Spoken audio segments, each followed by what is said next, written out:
Alexandra, so many emotions right now. First of all, no one wants to have to play against an injured player. I'm sure your heart is breaking for Coco right now. Yes. First and foremost, I want to say Happy Women's Day, everybody.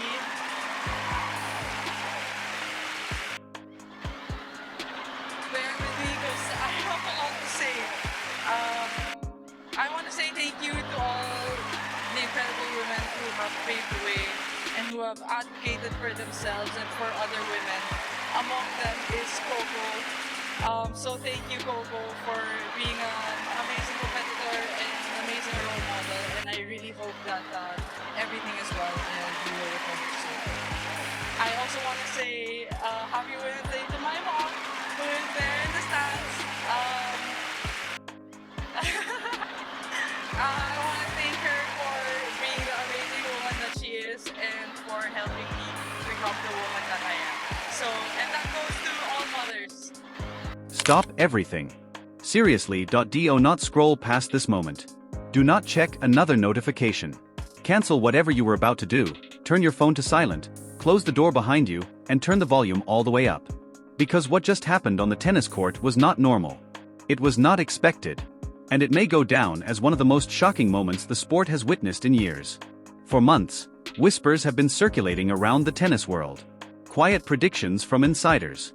Bold warnings from analysts who claimed something massive was coming. The mainstream sports media laughed it off. Commentators dismissed it as hype. Fans called it unrealistic. But today, under the bright lights of one of the most prestigious stages in tennis, that warning became reality. The unthinkable happened. Alexandra Eala did not walk onto that court like a hopeful underdog. She walked in with the calm focus of a hunter. Across the net stood one of the biggest stars in the sport today, Coco Gauff, the reigning champion of the US Open and one of the most recognizable faces in modern tennis. Ranked among the very best in the world, playing in front of a roaring crowd that overwhelmingly supported her, Gauff was expected to control the match from start to finish. But within minutes, it became painfully clear that something very different was unfolding. The atmosphere shifted. The energy changed. Every rally carried a strange tension, as if the entire stadium could feel that history was slowly bending in a new direction. Shot after shot, Eala played with fearless precision, striking the ball with the confidence of a veteran far beyond her years. Meanwhile, Gauff looked increasingly unsettled, searching for answers that simply weren't there. Then came the moment that stunned everyone watching. The scoreboard told the story, 6-2 in the first set, and Eala already up early in the second. The pressure had mounted. The momentum had completely shifted. Suddenly, the match stopped. Gauff approached the chair umpire, spoke briefly, and moments later the announcement came. Retirement. Just like that, the contest was over. In the official record, it reads as a victory by retirement for Alexandra Eala. But anyone watching could feel that something deeper had happened on that court. Broadcasters struggled to explain it. Commentators scrambled for words. They spoke cautiously about fatigue, possible discomfort, and precautionary decisions, the kind of language sports networks often use when a shocking result leaves them searching for a narrative that makes sense. Yet the numbers from the match tell a story that is impossible to ignore. One statistic in particular stands out so dramatically that it almost feels unreal. Eala's first serve percentage reached an astonishing 96%. Let that number sink in for a moment. In professional tennis, players are thrilled if they reach 65%. Hitting 70% is considered an exceptional serving day. Even the greatest players in history rarely approach the 80% range over a full match. But 96%? That level of consistency borders on the unbelievable. It means nearly every single first serve landed exactly where it needed to be, placing constant pressure on one of the best defenders in the sport. For Gauff, it meant almost no breathing room, no easy second serve opportunities, no rhythm, no momentum. And that relentless precision is exactly what made the performance so frighteningly impressive. Eala wasn't just hitting big shots. She was controlling the pace, dictating rallies, and forcing one of the world's elite players into uncomfortable positions again and again. Every point seemed to build on the last, creating a snowball effect that quickly became overwhelming. Even more remarkable is the system that helped shape her rise. Eala developed her game at the legendary Rafael Nadal Academy, the elite training ground founded by tennis icon Rafael Nadal. Known for producing players with extraordinary mental toughness, the academy emphasizes discipline, strategy, and relentless competitive focus. Watching the match unfold, that influence was unmistakable. The composure, the precision, the refusal to panic under pressure, it all reflected the kind of training that has become synonymous with Nadal's philosophy of tennis. Whether this moment proves to be a turning point in the sport remains to be seen. Tennis history is full of surprising results and dramatic matches. But every once in a while, a performance arrives that feels different, a performance that makes fans wonder if they are witnessing the early stages of a new era. Today might have been one of those moments. Because what started as a routine matchup suddenly felt like something much bigger, the arrival of a fearless challenger ready to shake the foundations of women's tennis. And if this performance is any indication, the rest of the tour may have just received a very loud warning that a new force has stepped onto the stage. And the tennis world is officially on notice. What a nice exchange. That was nice to see. Very gracious.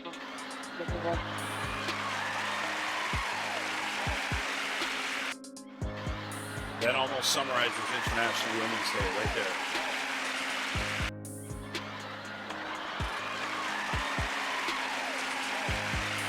What a nice moment. Tough moment for Alex. Stop what you're doing for a moment and really think about the kind of performance that forces an entire stadium into stunned silence. Not a lucky run. Not a chaotic slugfest. But a match where one player imposes such relentless control that the scoreboard begins to feel almost unreal. That is exactly the kind of moment tennis fans witnessed when Alexandra Eala stepped onto the court and delivered one of the most disciplined and psychologically suffocating displays seen in recent memory against Coco Gauff. To understand why this performance felt so shocking, you have to look beyond the simple scoreline and into the details of how the points unfolded. Because what happened was not built on flashy aces or reckless power. It was built on something far more unsettling for an opponent: perfect control. Eala finished the match without hitting a single double fault. Not one. But what makes that statistic even more fascinating is the fact that she also didn't blast a barrage of aces either. In fact, she didn't need to. Her serve wasn't designed to overwhelm with pure speed. It was designed to control the very first moment of every rally. And that distinction matters. Every time she stepped to the baseline, bounced the ball, and tossed it high into the stadium lights, the pattern repeated itself. The serve landed deep, heavy, and loaded with spin, forcing Gauff immediately into a defensive position. Instead of chasing quick points, Eala was carefully constructing rallies that gradually tightened the pressure. It felt less like a traditional tennis match and more like a slow, clinical dissection of momentum and confidence. That approach turned her into something terrifyingly consistent. Point after point, she played with the calm rhythm of a metronome. There were no rushed decisions. No wild swings. No unnecessary risks. It was as if she had removed the concept of mistakes from her game entirely for that stretch of tennis. And that level of steadiness can be psychologically devastating for an opponent.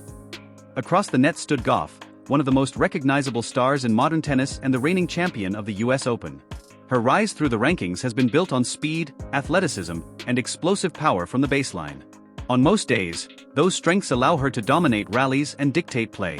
But on this particular court, the script seemed to flip in a way that nobody expected. Gauff's frustration slowly began to show. Her serve, normally a reliable weapon, became unstable under the mounting pressure. By the time the match ended, she had committed 7 double faults. In a short match that lasted only 10 completed games, that number becomes extremely significant. Each double fault isn't just a lost point, it's a moment that chips away at rhythm and confidence. The contrast between the two players became stark. On one side, Eala was delivering almost flawless serving patterns. On the other, Gauff's toss occasionally drifted, her timing looked uncertain, and her body language suggested the weight of the moment was growing heavier. But perhaps the most remarkable statistic from the match lies in Gauff's first serve numbers. She actually landed an impressive 83% of her first serves. Normally, that level of accuracy would spell trouble for almost any opponent on the tour. Historically, when Gauff reaches that percentage, she tends to dominate matches comfortably because it allows her to dictate the pace from the very first shot. Yet somehow, that advantage disappeared. Despite landing so many first serves, Gauff won only 34% of those points. That number reveals just how effectively Eala neutralized one of the strongest parts of her opponent's game. Instead of simply blocking returns back into play, she absorbed the pace and redirected it with depth and precision. Several returns pushed Gauff immediately onto the defensive, forcing her to scramble backward instead of stepping forward to attack. For a power-based player, that dynamic can be incredibly frustrating. Every aggressive serve that fails to produce an advantage starts to feel like wasted effort. And Eala kept capitalizing. Over the course of just 10 games, she captured 25 points on return. That statistic alone illustrates how frequently she managed to invade Gauff's service games and apply constant pressure. Rather than waiting for opportunities, she actively created them by reading the serve early and attacking the rally's first exchange. It reached a point where momentum seemed to flow entirely in one direction. The turning point came during a dramatic stretch where Eala strung together 7 consecutive games. At the start of the match, Gauff had briefly taken an early lead, appearing ready to assert control. But once Eala settled into her rhythm, the dynamic shifted completely. One break became 2. One lost game turned into another. The scoreboard began to tilt further and further away from the American star. In elite tennis, runs of momentum happen often. But 7 straight games against a player of Gauff's caliber is rare and psychologically draining. From the outside, you could almost sense the pressure building point by point. Each missed serve, each lost rally, each quiet murmur from the crowd added another layer of tension. Even the stadium's atmosphere seemed to change as fans realized the match was drifting toward a stunning upset. Eventually, the match came to an unexpected conclusion when Gauff retired during the second set. Officially, the record shows a victory by retirement for Eala. As is typical in professional sports, discussions about physical discomfort, fatigue, or precaution quickly followed. But regardless of the exact circumstances behind the retirement, the match had already delivered a powerful message about the emerging Filipino star. Eala's composure, tactical discipline, and relentless consistency reflected the philosophy of the renowned Rafael Nadal Academy, where she developed much of her game under the influence of tennis legend Rafael Nadal. The academy is famous for emphasizing mental resilience, strategic thinking, and the ability to endure long grinding rallies without losing focus. Those qualities were on full display throughout the match. Instead of chasing spectacular winners, Eala built points patiently. Instead of reacting emotionally to momentum swings, she maintained the same calm body language. Even during the intense 7-game run, her expression barely changed, as if she were simply executing a well-rehearsed plan. That level of emotional control can be just as intimidating as raw power. When an opponent refuses to show frustration or fatigue, it removes the psychological cues that players often rely on to sense vulnerability. And that may be why this performance resonated so strongly with fans watching around the world. It wasn't just about defeating a top player. It was about the way the victory unfolded through patience, discipline, and extraordinary consistency. Moments like this often become turning points in a young player's career. They signal to the rest of the tour that a new competitor is ready to challenge the established hierarchy. Whether this match becomes the beginning of a sustained rise remains to be seen. Tennis history is filled with sudden breakthroughs and dramatic storylines. But one thing is certain, the performance delivered by Alexandra Eala on that court showed a level of tactical maturity that few expected so soon. And if she continues playing with that same fearless precision, the rest of the field may soon find themselves facing the same uncomfortable question. How do you defeat a player who simply refuses to miss? Because on that day, for those 10 unforgettable games, it looked as if Alexandra Eala had discovered the answer to modern power tennis, not by hitting harder, but by playing smarter, calmer, and more relentlessly than anyone across the net. And that realization might be the most unsettling development of all for the rest of the tour.